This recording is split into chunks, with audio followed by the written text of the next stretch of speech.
Go ahead. Yeah, so most important thing is that you have this part right side up with the handle facing up, and this part is right side up with the hinges, facing upwards. So with that said, you just want to line up these into these slots, and then while pressing down on this one, pull up on this one. And we're going to do the same thing over here.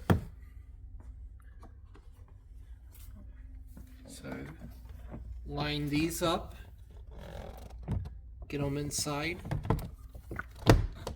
and then push down on this one while pulling up on this one.